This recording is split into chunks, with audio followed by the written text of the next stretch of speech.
What is going on, everybody? Welcome back to another video, and in today's video I'm going to be reviewing the GoPro Max Lens Mod, and letting you know whether or not it's worth the $100. All right, that's a little better. We warmed up and we cleaned up, so let's get back into it. The GoPro Max Lens Mod. It was released in 2020 for the GoPro Hero 9. It also works with the GoPro Hero 10, and the newly announced GoPro Hero 11 is also compatible with this. It is a super simple mod to install.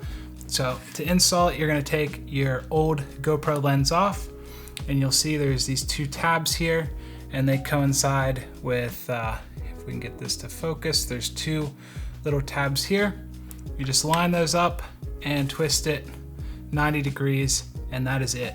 So a super simple mod to install, and also to flip back to the old normal lens if you want to do that. By installing the Max Lens mod, you get two main benefits in my opinion. The first being full 360-degree horizon leveling, and you also get a wider field of view, 155 degrees. And I feel like these two benefits kind of position this camera between an action camera and a true 360 cam. So you get full 360-degree horizon leveling like you get with a 360 cam, and you also get that super wide field of view. And so if you are holding your camera out and the camera is kind of moving, you don't have to focus so much on the camera and the movement. If you see the camera, you can pretty much guarantee that you're in the shot.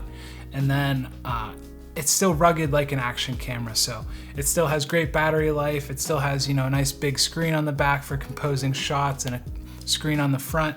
And so you get the ruggedness of an action camera and some of the benefits of a 360 camera. And now that I've been using the GoPro Max Lens mod for a couple months now, I would say that there's a third benefit, one that I wasn't really expecting, but stabilization is much better with the Max Lens mod, especially in low light. And I think this has to do with how GoPro's stabilization works. So it is a digital stabilization, it is not optical. And so what the camera is doing is shifting the sensor around, or shifting the image around on the sensor to stabilize the image and give you that hyper smooth stabilization that it's known for. And when you are in low lit conditions, the shutter speed kind of drops as well. And so you get a bunch of motion blur.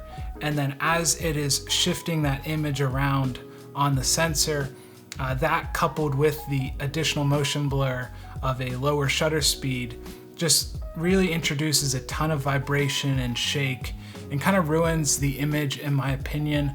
This has happened a few times, especially when mountain biking. You're in a lot of cover in a forest, and so the shutter speed tends to be a little slower, and you get a lot more shake. In bright conditions, so like snowboarding, wakeboarding, something out, you know, in the bright sun, if the GoPro can get a ton of light and have a high shutter, the stabilization works great. But with the Max Lens mod, even in low light, I've noticed the stabilization is so much better. I'll play back two clips for you. These were shot back to back, so same lighting conditions. I rode the same exact trail, and I tried to ride at the same exact speed. The first one is with the GoPro Max Lens mod attached. This is shooting at 2.7K with horizon lock and at 24 frames a second. And then the second clip is the normal lens at 5.3K wide and 24 frames. So these are the exact same lighting conditions, the exact same trail, and you'll notice the GoPro with the Max Lens mod is significantly smoother, and it doesn't have any of those weird vibrations. And now this isn't without its drawbacks, mainly frame rate and resolution. You are limited to 2.7K resolution, and your frame rate tops out at 60, so you can shoot 24 frames, 30 frames, or 60 frames at 2.7K, either 16:9 or 4:3. And the resolution is because the GoPro itself has to crop in on the sensor to kind of accommodate that much wider field of view. And the frame rate, I think, is just also a byproduct of sampling only the center portion of the sensor. And You might be saying this sounds like a huge drawback on paper. You're going from 5.3K resolution down to 2.7, but I'm actually going to show you two clips. These are the exact same clips you just saw. The first one is at 5.3K resolution, so this is the max resolution that you can shoot with a GoPro Hero 10. And if you just kind of keep in mind the detail and everything, and now I'm going to show you another clip, and this is the GoPro, same exact settings at 2.7K. And if you look at the details, I would say that the 2.7K clip appears almost as sharp as the 5.3K, actually sharper in some areas because you have less motion blur and less of that kind of stabilization jitter. And that brings us to the big question, who is this for?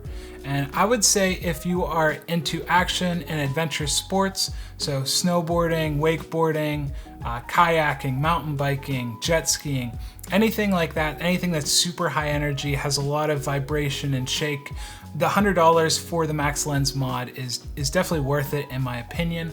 But if you use your GoPro more for vlogging, for traveling, just for documenting your regular life, the standard lens is more than capable of getting an image that works in those kind of scenarios. As for me, I've really been enjoying it. When I switched from the Action 2 back to GoPro, I missed having that wide 155-degree field of view, and so it is nice having that back. The improved stabilization, as well as the 360-degree horizon leveling. Just when I am snowboarding, when I am mountain biking, when I am doing action sports, I don't have to worry so much about the camera moving around and whether or not if I'm getting the shot. It really does kind of feel like half of a 360 cam. I hope you guys found this video helpful. If you were on the fence whether or not you should pick this up or not, maybe this video swayed you one direction or another. And if you do have any questions about the Max Lens mod, leave those down below and I'll try my best to answer them. Thank you guys for watching, and I'll see you in another one.